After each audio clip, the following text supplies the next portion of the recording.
Shalom, selamat hari Minggu Bapak Ibu Saudara yang dikasihi Tuhan Yesus Kristus. Selamat kita berjumpa dalam ibadah pada hari Minggu ini secara online di tempat kita masing-masing. Kita bersyukur karena Tuhan baik dan kita akan mulai ibadah kita dan persiapkan hati kita sungguh-sungguh untuk menerima lawatan akan hadirat Tuhan. Pertolongan kita adalah dalam nama Tuhan yang menjadikan langit dan bumi, yang memelihara kesetiaannya sampai selama-lamanya dan tidak pernah meninggalkan perbuatan tangannya. Anugerah dan sejahtera dari Allah Bapa kita dan dari Tuhan Yesus Kristus menyertai kita semua. Amin. Mari kita berdoa. Bapa Surgawi, Bapa dalam nama Tuhan Yesus Kristus, kami mengucap syukur hari Minggu ini. Kembali kami ada karena anugerah-Mu. Tuhan sudah memimpin kami dari hari ke hari sampai pada saat ini.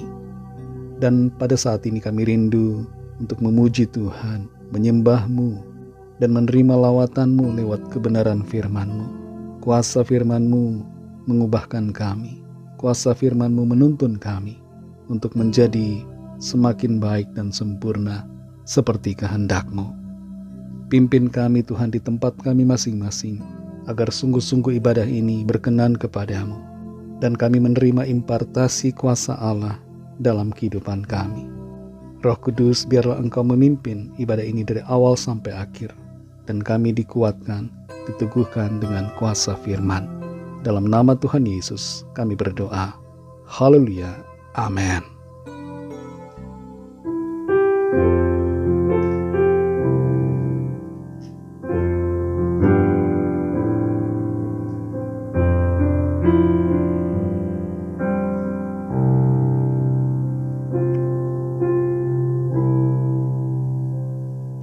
Bless the Lord,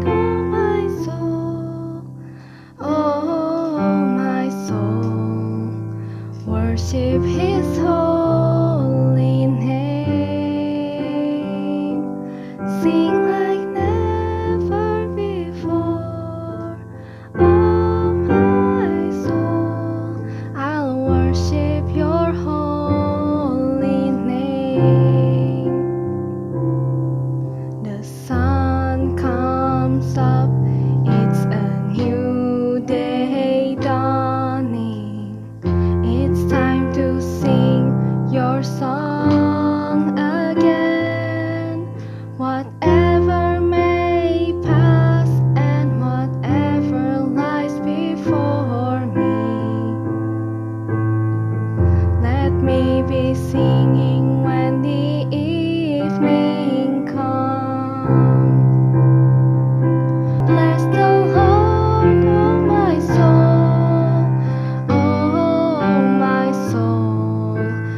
worship His holy name.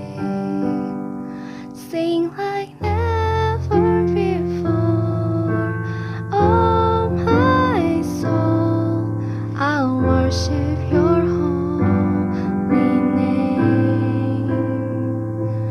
Yes, I'll worship Your holy name. I'll worship Your holy name.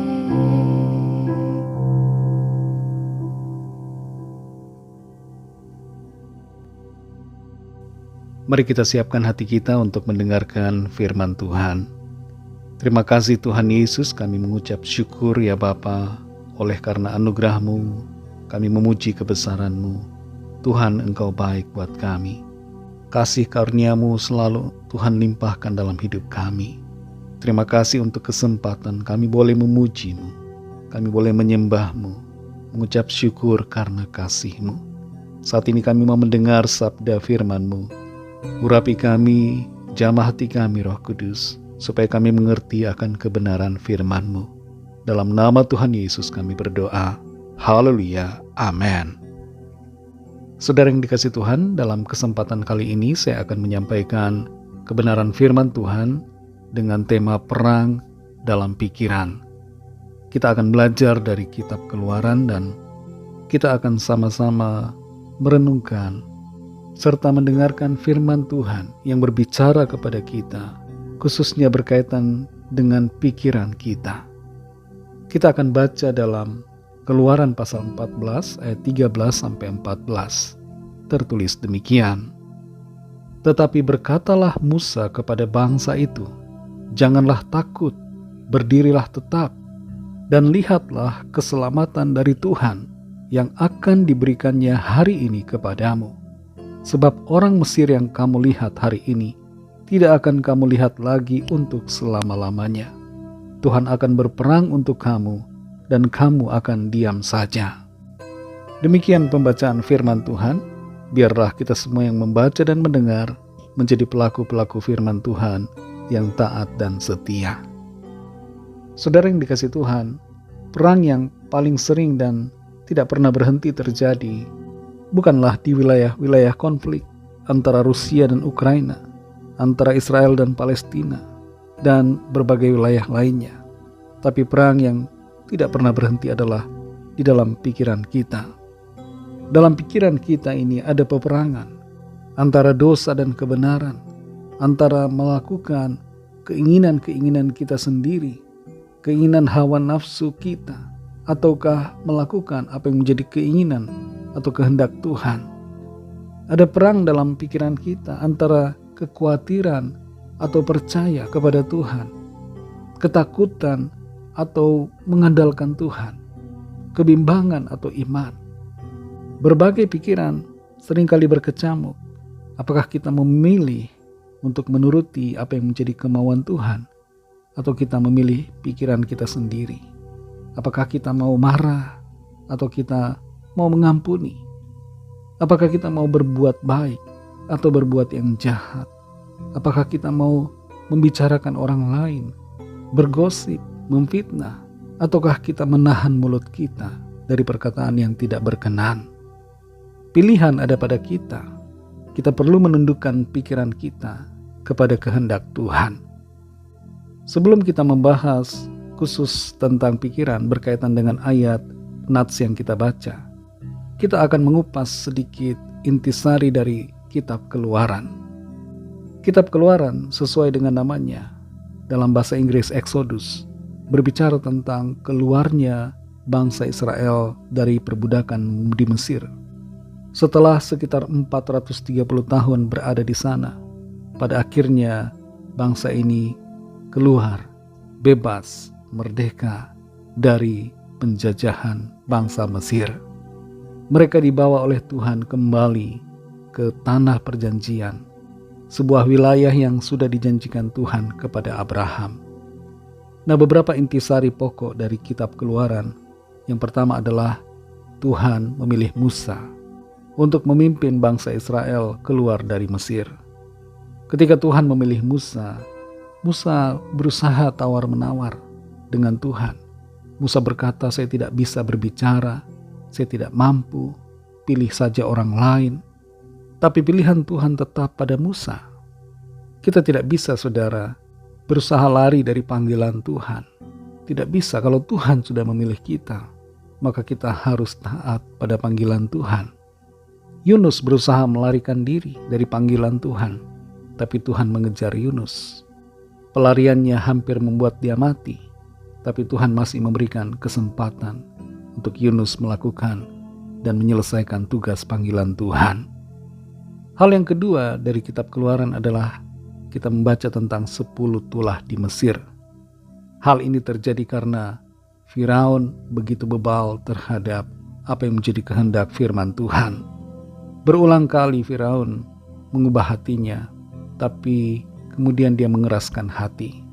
Sikap Firaun membuatnya mengalami tulah demi tulah dan membuat rakyat sengsara. Tulah yang terakhir adalah tulah di mana semua anak sulung di Mesir mati, termasuk anak sulung dari Firaun. Dan pada malam itu seluruh bangsa Israel keluar dari Mesir. Tuhanlah yang membuat mereka keluar dari sana. Bukan karena kekuatan bangsa Israel, bukan karena kehebatan mereka, tapi karena kekuatan dan kuasa Tuhan. Ketika mereka baru saja keluar dari Mesir, tentara Mesir mengejar mereka. Dan saat itu bangsa Israel terjebak antara laut Teberau dan tentara Mesir yang sedang mengejar mereka. Kelihatannya tidak ada jalan, tapi bagi Tuhan selalu ada jalan. Laut di depan mereka terbelah dua, dan mereka dapat berjalan di bagian tengah, yaitu di bagian yang kering, dan mereka sampai ke seberang. Tentara Mesir berusaha mengejar mereka, tapi sebelum mereka berhasil mengejar, air laut itu kembali dan menenggelamkan seluruh tentara Mesir. Setelah peristiwa itu, saudara, mulailah mereka masuk ke dalam sebuah proses perjalanan di padang gurun. Perjalanan yang bukan perjalanan mudah, tapi perjalanan yang penuh dengan ujian. Setiap mereka diuji akan kemurnian hati mereka. Dan dalam proses perjalanan itu nampak bahwa sebagian dari mereka bersungut-sungut. Mereka mulai mengatakan hal yang tidak-tidak. Mereka mengumpat kepada Musa, bahkan mereka marah kepada Tuhan. Kadangkala, saudara, Tuhan izinkan ujian, pencobaan, tantangan terjadi dalam hidup kita dengan tujuan untuk memurnikan iman kita. Apakah kita sungguh-sungguh mengasihi Tuhan, sungguh-sungguh percaya kepadanya, atau kita hanya setengah hati dalam mengikuti Tuhan. Padang gurun menjadi saringan bagi bangsa Israel yang percaya dan yang tidak percaya, yang kuat dalam iman dan yang lemah, semuanya menjadi tersaring. Hal berikutnya dalam kitab Keluaran adalah tentang 10 perintah Tuhan. Di atas gunung Sinai, Musa menerima 2 loh batu yang ditulis oleh Tuhan tentang ke-10 perintah yang dia berikan kepada umatnya. Dari sini, saudara, kita mengerti bahwa pembebasan yang Tuhan berikan kepada bangsa Israel disertai dengan aturan-aturan yang harus mereka lakukan dalam hidup mereka. Sama halnya dengan pembebasan yang kita alami di dalam Kristus. Setiap kita yang sudah menerima anugerah penebusan oleh karena kuasa darah Kristus yang tertumpah di atas salib, kita semua hendaknya hidup dalam kebenaran, hidup dalam aturan-aturan yang Tuhan tetapkan. Pembebasan dari dosa dan pengampunan yang kita terima, anugerah yang Tuhan limpahkan bagi kita, bukanlah kesempatan untuk kita berbuat dosa, tapi kesempatan untuk hidup dalam kebenaran. Dalam bagian-bagian akhir di kitab Keluaran terdapat perintah Tuhan untuk membangun kemah tabernakel, kemah suci, tempat di mana bangsa Israel harus beribadah, harus menjumpai Tuhan, dan imamlah yang menjadi pengantara antara umat Israel dengan Tuhan. Dalam ibadah yang dilakukan, ada aturan tentang pengorbanan hewan.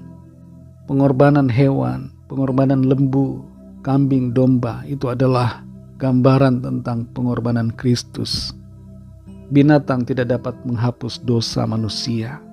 Hanya Kristus Yesus, darahnya yang mampu menghapus dan menebus dosa kita. Kembali kepada Keluaran 14 ayat 13-14. Di situ dikatakan, tetapi berkatalah Musa kepada bangsa itu, janganlah takut, berdirilah tetap dan lihatlah keselamatan dari Tuhan yang akan diberikannya hari ini kepadamu. Sebab orang Mesir yang kamu lihat hari ini tidak akan kamu lihat lagi untuk selama-lamanya. Tuhan akan berperang untuk kamu dan kamu akan diam saja. Konteks ayat ini adalah ketika bangsa Israel sedang terkepung, sedang terjebak antara Laut Teberau dengan tentara Mesir yang sedang mengejar mereka. Tidak ada jalan dan semua mereka ketakutan. Mereka menjadi ragu akan Tuhan. Mereka marah kepada Musa. Mereka meskipun sudah melihat keajaiban demi keajaiban yang Tuhan sudah lakukan, sekalipun mereka sudah melihat tulah demi tulah yang Tuhan kirimkan ke Mesir, dan meskipun mata mereka sudah melihat akan kuasa Tuhan yang begitu dahsyat, saat terjepit itu, saat terjebak, mereka menjadi ragu. Pikiran-pikiran mereka membuat mereka bimbang pada janji Tuhan. Sebagian besar dari mereka kalah dalam pikiran. Ada peperangan dalam pikiran mereka antara mempercayai janji Tuhan, mempercayai kuasa Tuhan, atau mempercayai keadaan. Mereka kebanyakan kalah. Tapi Musa kemudian berkata kepada bangsa itu, janganlah takut, berdirilah tetap, dan lihatlah keselamatan dari Tuhan. Perkataan Musa bukan perkataan sembarangan, bukan perkataan yang hanya merupakan pemikiran dia sendiri, tapi berasal dari firman Tuhan, dan imannya bekerja sama dengan firman Tuhan, sehingga Musa mampu berkata demikian. Dia katakan, Tuhan akan berperang untuk kamu dan kamu akan diam saja. Tuhan menyatakan firman-Nya melalui mulut Musa. Musa berbicara akan apa yang akan dikerjakan Tuhan. Saudara yang dikasihi Tuhan, untuk meraih kemenangan dalam kenyataan, kita harus terlebih dulu menang dalam pikiran. Untuk mengalami kemenangan dalam hidup ini, kita harus dapat mengatasi pikiran kita sendiri. Berbagai hal seringkali membuat pikiran kita menjauh dari firman Tuhan, tapi kita harus dapat mengatasinya, saudara. Kita akan belajar 3 hal dari ayat-ayat ini. Yang pertama adalah mata iman melihat melampaui kenyataan. Seringkali saudara ada perbedaan antara kenyataan dengan apa yang kita harapkan, antara kenyataan dengan janji firman Tuhan, antara kenyataan, antara situasi yang kita alami dengan apa yang kita baca di dalam firman Tuhan. Dan itu membuat kita menjadi ciut, kita menjadi takut. Pikiran-pikiran kita membuat iman kita menjadi lemah. Tapi mata iman melihat melampaui kenyataan. Dalam Kejadian 14 ayat 13 di sini dikatakan, janganlah takut. Ketika kita melihat situasi, masalah, persoalan kita, seringkali muncul ketakutan. Yang muncul adalah kecemasan, dan itu membuat iman kita menjadi goyah, saudara. Dalam pikiran kita ada peperangan antara mempercayai kenyataan atau mempercayai firman Tuhan. Tapi disinilah, saudara, kita perlu belajar. Ketika kenyataan kelihatannya tidak seperti yang kita harapkan, ketika kenyataan yang terjadi tidak seperti apa yang dinyatakan firman Tuhan, kita harus tetap percaya. Kita harus tetap melihat melampaui kenyataan yang ada. Pandang Tuhan Yesus, pandang Dia yang memimpin kita, pandang pada janjinya yang pasti digenapi oleh Tuhan. Dalam Alkitab ada begitu banyak perkataan dan perintah Tuhan agar kita tidak takut, Janganlah takut. Sekalipun keadaan kelihatannya menakutkan, kelihatannya hendak menelan kita, menerkam kita, jangan takut saudara. Ingat bahwa Tuhan ada bersama kita dan kuasa-Nya sanggup menolong kita. Filipi 4 ayat 13 berkata, segala perkara dapat kutanggung di dalam Dia yang memberi kekuatan kepadaku. Arahkan pikiran kita pada firman Tuhan. Arahkan mata kita melampaui keadaan. Hal yang kedua saudara, bukan pertanyakan, tapi percayalah pada janji firman Tuhan. Kalau kita baca ayat sebelumnya di Keluaran 14 ayat 10 bagian B dan ayat yang ke-11, di situ tertulis demikian. Lalu sangat ketakutanlah orang Israel dan mereka berseru-seru kepada Tuhan dan mereka berkata kepada Musa, apakah karena tidak ada kuburan di Mesir, maka engkau membawa kami untuk mati di padang gurun ini? Apakah yang kau perbuat ini terhadap kami dengan membawa kami keluar dari Mesir?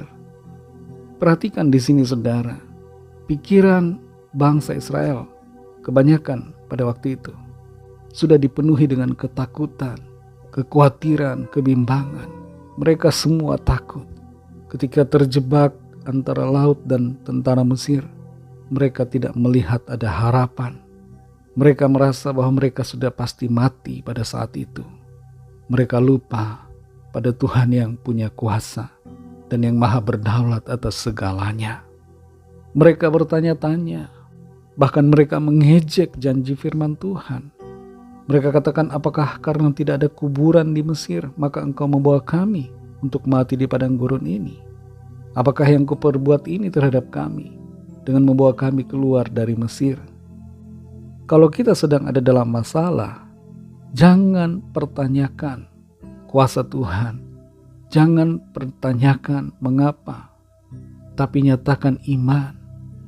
Musa tidak bertanya-tanya. Musa tidak mempertanyakan akan kuasa Tuhan. Dia tahu Tuhan berkuasa. Dan demikianlah kita seharusnya. Kita seharusnya percaya kepada Tuhan. Situasi sulit seringkali membuat pikiran kita bertanya-tanya akan kebenaran janji Tuhan. Tapi dalam keadaan yang sulit itu, belajarlah untuk tidak bertanya, tapi percaya kepada janji Tuhan yang pasti ya dan amin. Jaga pikiran kita saudara. Jaga pikiran kita supaya pikiran kita dikuasai oleh firman Tuhan. Yang ketiga, yang terakhir, menangkan perang dalam pikiran dengan bersandar kepada firman Tuhan. Kita perhatikan ayat yang ke-14. Di situ dikatakan Tuhan akan berperang untuk kamu dan kamu akan diam saja. Musa percaya bahwa Tuhan pasti akan menolong. Dan itu sebabnya Musa menyerahkan semuanya kepada Tuhan. Pikiran Musa tidak dikuasai oleh ketakutan, tapi dia percaya, dia tetap tenang, dia tetap penuh damai sejahtera, penuh sukacita dalam keterdesakan, dalam keadaan yang terjepit sekalipun. Kita bisa menang dalam pikiran ketika kita mau bersandar kepada Tuhan. Dalam Yeremia 17 ayat 7 dikatakan, diberkatilah orang yang mengandalkan Tuhan, yang menaruh harapannya pada Tuhan.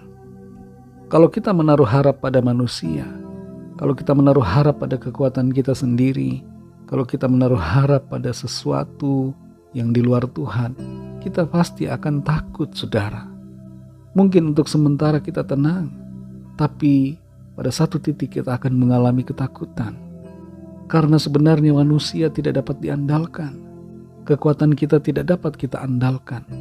Kekuatan kita terbatas, pengetahuan kita terbatas, kemampuan kita terbatas. Mengandalkan uang juga tidak akan menjadi solusi. Tuhan saja yang menjadi harapan dan pengandalan kita. Dalam Matius 8 ayat 26, ketika itu Tuhan Yesus berkata kepada murid-muridnya yang sedang ketakutan karena badai yang melanda. Tuhan katakan, mengapa kamu takut, kamu yang kurang percaya? Lalu bangunlah Yesus menghardik angin dan danau itu, maka danau itu menjadi teduh sekali. Saudara yang dikasihi Tuhan, Mari introspeksi diri kita masing-masing. Pikiran-pikiran apa yang seringkali berkecamuk dalam diri kita? Apakah kita khawatir? Apakah kita takut dengan keadaan? Apakah kita sedang cemas akan diri kita, akan masa depan kita? Pikiran-pikiran seperti itu melemahkan iman. Apakah kita lebih mempercayai kenyataan yang kelihatan di depan mata, atau kita lebih mempercayai akan janji firman Tuhan? Kita semua perlu mengambil sikap yang benar, yaitu mempercayakan sepenuhnya kepada Tuhan. 1 Petrus 5 ayat 7 berkata, serahkanlah segala kekhawatiranmu kepadanya, sebab Ia yang memelihara kamu. Mari saudara, kesempatan hari ini, saat ini, mulai ambil sikap perubahan. Jangan biarkan kita kalah dalam peperangan di pikiran ini, tapi mari berkemenangan di dalam pikiran. Miliki pikiran Kristus, miliki pikiran yang beriman kepadanya, miliki pikiran yang benar, pikirkan yang baik, pikirkan janji Tuhan. Berserah kepadanya dan percaya Tuhan sanggup melakukan segala perkara. Tuhan bekerja dalam hidup kita dan menuntun kita sesuai dengan rencananya yang baik, yang indah dan sempurna. Roh Kudus akan memampukan saudara dan saya untuk senantiasa berkemenangan di dalam pikiran kita, sehingga kita menang dan mampu mengatasi semua keadaan dengan kuasa Tuhan. Mari kita berdoa. Terima kasih Tuhan Yesus, kami mengucap syukur untuk firman-Mu yang sudah kami dengar, yang mengajar kami untuk percaya kepadamu dan berkemenangan dalam pikiran kami. Setiap pikiran khawatir, cemas, takut, dan berbagai pikiran-pikiran lainnya yang berusaha melemahkan iman kami mau tolak dalam nama Tuhan Yesus. Penuhi pikiran kami, hati kami Tuhan, dengan firman-Mu. Ingatkan kami untuk terus percaya kepadamu, Tuhan kami yang Maha Kuasa dan yang berdaulat atas segalanya. Terima kasih Tuhan, kami mengucap syukur. Kami percaya kami akan terus mengalami kemenangan demi kemenangan dalam segala keadaan. Tuhan yang melepaskan kami dari segala kecemasan kami, ketakutan dan kekhawatiran, juga kebimbangan kami. Dan Tuhan penuhi hati kami dengan iman percaya yang sungguh kepadamu. Terima kasih Bapa, kami mengucap syukur. Pimpinlah kami di sepanjang hari-hari ke depan, dalam sepanjang satu pekan ini dan bahkan seterusnya. Biarlah kuat kuasa-Mu menolong kami, memampukan kami, sehingga kami berkemenangan dalam segala perkara. Kami berdoa bagi yang sakit dan yang sedang dalam pergumulan, agar Tuhan menjamah, melawat, menyembuhkan, memberikan jalan keluar dan kuasa mujizat-Mu bagi kami. Berkatilah setiap kami dalam segala kerinduan kami, setiap apa yang menjadi beban-beban kami membawa kepada Tuhan. Tuhan yang mengerti, Tuhan yang tahu setiap apa yang menjadi pergumulan kami dan kerinduan kami, bahkan rencana kami. Biarlah Tuhan melawat dan memberkati, menolong kami semua. Terima kasih Tuhan, kami menyerahkan semua ke dalam tangan kasih-Mu. Berkat-Mu atas bangsa kami Indonesia dan berkat-Mu atas semua bangsa. Lawat ya Tuhan setiap orang dari segala bangsa supaya percaya kepadamu dan menerima anugerah keselamatan. Kami serahkan semua ke dalam tangan kasih-Mu. Hanya dalam nama-Mu yang kudus, nama Tuhan Yesus Kristus, kami sudah berdoa dan mengucap syukur. Haleluya. Mari sama-sama kita berdoa, doa Bapa kami. Bapa kami yang di sorga, dikuduskanlah nama-Mu, datanglah kerajaan-Mu, jadilah kehendak-Mu di bumi seperti di sorga. Berikanlah kami pada hari ini makanan kami yang secukupnya. Dan ampunilah kami akan kesalahan kami, seperti kami juga mengampuni orang yang bersalah kepada kami. Dan janganlah membawa kami ke dalam pencobaan, tetapi lepaskanlah kami daripada yang jahat, karena Engkaulah yang punya kerajaan dan kuasa dan kemuliaan sampai selama-lamanya. Amin. Terimalah berkat Tuhan. Tuhan memberkati engkau dan melindungi engkau. Tuhan menyinari engkau dengan wajah-Nya dan memberikan kasih karunia. Tuhan menghadapkan wajah-Nya kepadamu dan memberikan damai sejahtera. Berkat anugerah dari Bapa Sorgawi, kasih karunia dari Tuhan Yesus Kristus dalam persekutuan dengan Roh Kudus, menyertai kita semua sekarang ini dan sampai Maranatha Tuhan Yesus datang kembali dan bahkan sampai selama-lamanya. Dalam berkat nama Tuhan Yesus Kristus, haleluya, amin.